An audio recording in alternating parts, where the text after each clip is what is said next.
வணக்கம் சென்டமா வியூவர்ஸ், நான் உங்கள் கபிலன். இன்னைக்கு ஏப்ரல் 16க்கு உண்டான டெய்லி கரண்ட் அஃபேர்ஸ் பார்க்க போகிறோம். இன்னைக்கு என்னென்ன இம்பார்ட்டன்ட் டேஸ், எக்ஸாம் ஓரியன்டடாக என்னென்ன இருக்குன்னு சொல்லிட்டு பார்ப்போம். இன்னைக்கு டெய்லி கரண்ட் அஃபேர்ஸில் ஏப்ரல் 16, 2025 பார்க்க போகிறோம். இதில் வந்து தமிழ்நாடு நியூஸ் என்ன இருக்குது அப்படின்னு பார்த்தீங்கன்னா, தமிழ்நாடு சீஃப் மினிஸ்டர் என்ன பண்ணியிருக்காங்கன்னா, இன்னைக்கு இந்த டிரான்ஸ்ஜெண்டர் டே இருக்கு இல்லைங்களா, அதை இது பண்ணுறோம். அதுக்காக நல்ல இந்த டிரான்ஸ்ஜெண்டர் கம்யூனிட்டிக்காக டிரான்ஸ்ஜெண்டர் பீப்புளாக இருக்கிறவங்க யாரெல்லாம் வந்து அவங்கள முன்னேற்றத்துக்காக நல்லா உதவி பண்றாங்களோ அவங்கள கண்டறிந்து அவங்களுக்கு பிரைஸ் கொடுக்கறதா, 1 லட்ச ரூபா பிரைஸ் கொடுக்கறதா. அதுதான் இங்க இந்த போட்டோஸ்ல. இவங்க பேர் என்ன அப்படின்னா கே பொன்னி அண்ட் ரேவதி. பொன்னிங்கிறவங்க தூத்துக்குடியிலேருந்து தேர்ந்தெடுக்கப்பட்டிருக்காங்க. ரேவதிங்கிறவங்க நாமக்கல்லேருந்து தேர்ந்தெடுக்கப்பட்டிருக்காங்க. இவங்க 2 பேருக்குமே வந்து 50,000 பிரிச்சு கொடுத்து சர்டிபிகேட் கொடுக்குறாங்க. இதுல வந்து இவங்க என்னன்னா, இவங்க ஒரு டிரான்ஸ்ஜெண்டர். இவங்க இந்த திருநங்கை வந்து என்ன பண்ணுவாங்க, அவங்களோட கம்யூனிட்டிக்காக அவங்களோட முன்னேற்றத்துக்காக வாழ்வாதாரம் ஹெல்ப் பண்ணியிருப்பாங்க. எல்லா ஹெல்ப்பும் பண்ணியிருக்கிறதுனால அந்த கம்யூனிட்டியை பிரிவை சேர்ந்தவங்களே திருநங்கைகளுக்கு அறிவிச்சு அவங்கள கண்டறிந்து அவங்களுக்கு பிரைஸ் கொடுக்கறதா. ஓகேங்களா. இது இந்த Tamil Nadu chief minister M.K. Stalin presented இந்த பெஸ்ட் டிரான்ஸ்ஜெண்டர் பர்சன் அவார்டு 2025 யாருக்கு கொடுத்துருக்காங்க அப்படின்னு பாத்தீங்கன்னா, பொன்னி என்ற ரேவதிக்கு கொடுத்துருக்காங்க. இந்த நேஷனல் டிரான்ஸ்ஜெண்டர் டே எப்ப இது பண்ணினா ஏப்ரல் 15. ஓகேங்களா. இவங்க தான் அவங்க நல்லா பாத்துக்குங்க. இவங்க தான் பொன்னி, இவங்க ரேவதி. ஓகேவா. And growth and development for transgender community prize 1 lakhs certificate. இது எதுக்காக இருக்காங்கன்னா, அவங்களுக்கு டிரான்ஸ்ஜெண்டர் வெல்ஃபேர் போர்டுன்னு ஒன்று இருக்கு. அது எப்போ ஆரம்பிச்சிருக்காங்கன்னா 15/4/2008 ஆரம்பிச்சிருக்காங்க. ஃபர்ஸ்ட் இவங்களுக்கு திருநங்கைன்னு சொல்லிட்டு பேரை மாத்தினது யாருன்னா, முன்னாள் முதல்வர் மறைந்த மு கருணாநிதி அவர்கள் தான். அவங்க பீரியட்ல தான் இந்த டிரான்ஸ்ஜெண்டர் வெல்ஃபேர் போர்டுன்னு ஒன்று ஆரம்பிச்சு நல வாரியம் ஆரம்பிச்சு திருநங்கை நல வாரியம் ஆரம்பிச்சாங்க 15/4/2008. இவங்களுக்கு என்னென்ன பண்ணுவாங்கன்னா, படிக்க வைப்பாங்க, வீட்டு வசதி வாரியம் செஞ்சு கொடுப்பாங்க, மாசம் மாசம் பணம் அவங்களுக்கு ஹெல்ப் பண்ணுவாங்க. இவங்களுக்குன்னு சொல்லிட்டு என்னென்ன மக்கள், அதாவது கவர்மெண்டோட என்னென்ன நல திட்டங்கள் எல்லாமே இருக்கோ அவங்களுக்கு திருநங்கைகளுக்கும் போய் சேரணும் அப்படிங்கிறது தான் இதோட முன்னாடி இது. ஓகேங்களா. அதுக்கப்புறம் committee on protecting states rights, அதாவது மாநில உரிமையை மீட்டெடுக்குன்னு சொல்லிட்டு ஆர்டிகல் விதி 10 சிஎம் கையில ஒன்று இருக்கு 110 படி. அதை யூஸ் பண்ணி அவர் என்ன பண்ணியிருக்கிறாரு அப்படின்னா, சென்ட்ரல் ஸ்டேட் ரிலேஷன்ஸ்க்கு புதுசா ஒரு ஆளை வந்து சேர்மனா நியமிச்சிருக்காங்க. அந்த சேர்மன் யாரு அப்படின்னு பாத்தீங்கன்னா, மாநில சுயாட்சி மாநில நீதிபதியான இந்த இதுல வந்து குரியன் ஜோசப் அப்படிங்கிறவரை நியமனம் பண்ணியிருக்காங்க. ஓகேங்களா. இதுக்கு முன்னாடி என்னன்னா, சென்ட்ரல் ஸ்டேட் ரிலேஷன்ல இந்த குழு 110 விதிக்குள்ள அறிவிக்கப்பட்டிருக்கு. அவங்க என்ன பண்ணுவாங்க அப்படின்னா, சிஎம் இது 1969 ராஜமன்னார் கமிட்டின்னு சொல்லிட்டு ஒன்று ஆரம்பிச்சாங்க. இது யாரு, மு கருணாநிதி அவர்கள் ஆரம்பிச்சாரு 1969. 1985 சர்க்காரியா கமிஷன் ஒன்று ஆரம்பிச்சாரு யாரு, ஏடிஎம்கே பீரியட்ல எம்ஜிஆர். அப்புறம் 2002 வெங்கடாச்சலையா, இது வந்து ஜெயலலிதா அவர்கள் ஆரம்பிச்சாங்க. அப்புறம் 2010 புஞ்ச் கமிஷன் சொல்லிட்டு இது மு கருணாநிதி பீரியட்ல சென்ட்ரல் ஸ்டேட் ரிலேஷன், அதாவது மத்திய மாநில உறவுகளை மேம்படுத்துறதுக்காக பாதுகாக்கிறதுக்காக ஏற்பட்ட கமிஷன் தான்.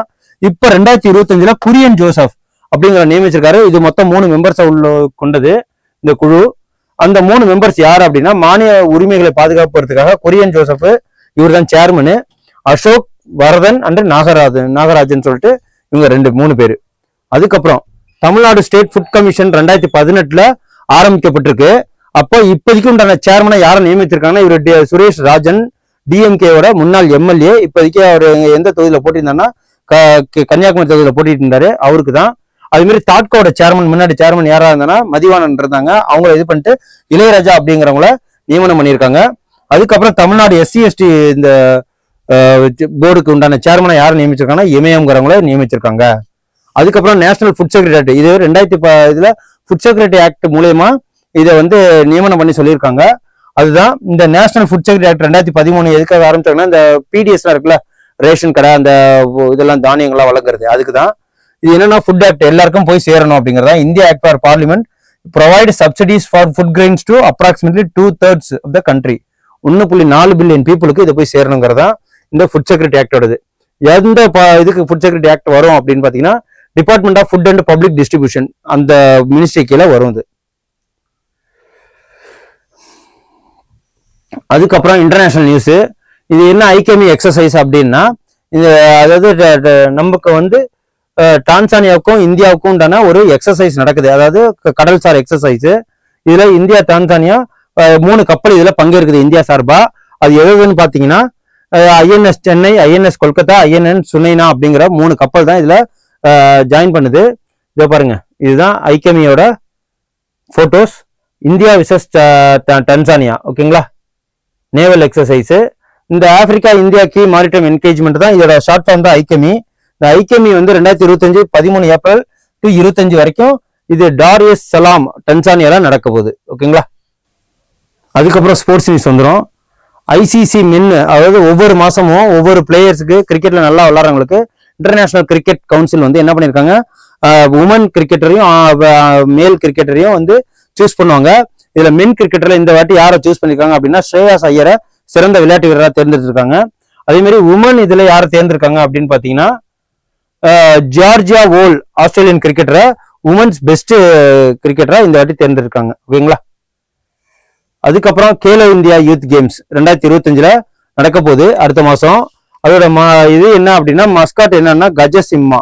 இதுதான் பீகார்ல நடக்க போகுது.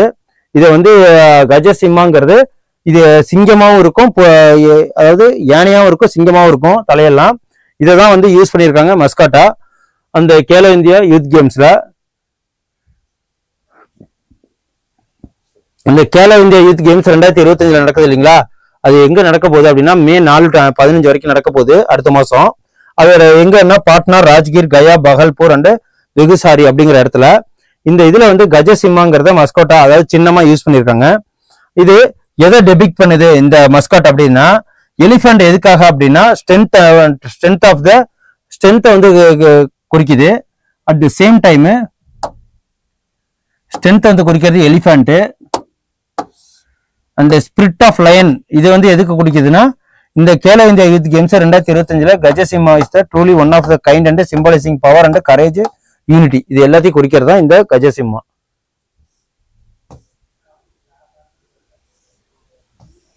அதுக்கப்புறம் ஜோதி சுரேகா அப்படிங்கிறவங்க ஆர்ச்சரி வில் ஏந்துறவங்க. இங்க எங்க இருக்காங்கன்னா புளோரிடா யூஎஸ்ஏல ஒரு போட்டி நடக்குது. First round, second round, third round. இதுல இந்தியா சார்பா 4 மெடல் இந்த வில் எரியதுல வாங்கியிருக்காங்க. இதுல கோல்டு வந்து 1, சில்வர் 2, பிரான்ஸ் 1 அப்படின்னு சொல்லிட்டு 4 கோல்டு மெடல் பெற்று இந்தியா வந்து எத்தனை இடத்துல இருக்காங்கன்னா 4 மெடல் பெற்று இருக்காங்க, ஓகேங்களா. அதுக்கப்புறம் டேஸ் என்ன இம்பார்ட்டன்ட் டேன்னா நேஷனல் டிரான்ஸ்ஜெண்டர் டே, அதான் தெரியும். ஏப்ரல் 15, 2014 இதை அப்பிலிருந்து இதை அனுசரிக்கிறோம். இது என்னன்னா gender is self determine not what is assigned at birth, ஓகேங்களா. அவங்கவுங்க விருப்பப்படி மாறிக்கலாம் அப்படின்னு சொல்றாங்க. இது என்னன்னா நேஷனல் லீகல் சர்வீஸ் அத்தாரிட்டி இவங்களும் அதாவது யூனியன் ஆஃப் இந்தியாவும் ஒரு கேஸ் போட்டு அந்த கேஸை ஜெயிச்சனாலதான் டிரான்ஸ்ஜெண்டர் டேவா நமக்கு கொண்டாடுறோம். அதுக்கப்புறம் அதிதி ஸ்கீம். இது என்ன அதிதி ஸ்கீம்னா ஒரு இந்தியன் கவர்மெண்டல் இனிஷியேட்டிவ் ஸ்கீமு. இது என்ன அப்படின்னா இந்த ஆர்மி டிஃபென்ஸா இருக்கீங்களா, ministry of defence, Rajnath Singh இருக்காரு இல்லைங்களா, இவரு இதுல டெக்னாலஜியை வளர்க்கணும், இன்னோவேஷனை வளர்க்கணும் அப்படின்னு சொல்லிட்டு டெக்னாலஜி இன்னோவேஷனை இம்ப்ரூவ் பண்றதா இந்த அதிதி ஸ்கீமோட மெயின் தாட்டு. என்னென்ன இருக்குன்னு பார்ப்போம். இதோட பர்பஸ் என்ன அப்படின்னா support innovation and encourage technology, particularly அந்த இதுதான் என்கரேஜ் பண்றாங்க. அதுக்கப்புறம் ஃபண்டிங் இங்க எவ்வளவு வந்துன்னா 750 கோடி ரூபா 2025-26 பட்ஜெட்ல இதுக்காக ஒதுக்கியிருக்காங்க இந்த அதிதி ஸ்கீமுக்காக. இதோட ஸ்கோப் என்ன அப்படின்னு பாத்தீங்கன்னா டீப் டெக் இன்னோவேஷன்ஸ், ஓகேங்களா. ரொம்ப அட்வான்ஸ்டா அந்த டிஆர்டிஓ மூலியமா, இஸ்ரோ மூலியமாவும் டீப் டெக்னாலஜியை இன்க்ளூட் பண்றதுதான். அதுக்கப்புறம் இதோட இம்ப்ளிமெண்டேஷன் எப்ப அப்படின்னு பாத்தீங்கன்னா the scheme is management under the IDEX innovation of defense excellence. அதுக்கு எதுக்கு கீழே வருது அப்படின்னு பாத்தீங்கன்னா மினிஸ்ட்ரி ஆஃப் டிஃபென்ஸ், ஓகேங்களா. இந்த மினிஸ்ட்ரி ஆஃப் டிஃபென்ஸோட மினிஸ்டர் யார் இப்ப கரண்ட்ல இருக்காங்கன்னா ராஜ்நாத் சிங் அவர்கள்.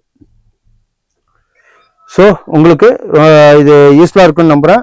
ஸோ நீங்க என்ன பண்றீங்கன்னா இந்த கரண்ட் அஃபேர்ஸ் நோட் பண்ணி வச்சுக்கோங்க. அடுத்தடுத்த நாளைக்கு ஏப்ரல் 17 ஒரு இம்பார்ட்டன்ட் கரண்ட் அஃபேர்ஸ்ல உங்களை வந்து நான் மீட் பண்றேன். தேங்க்யூ. Send a map.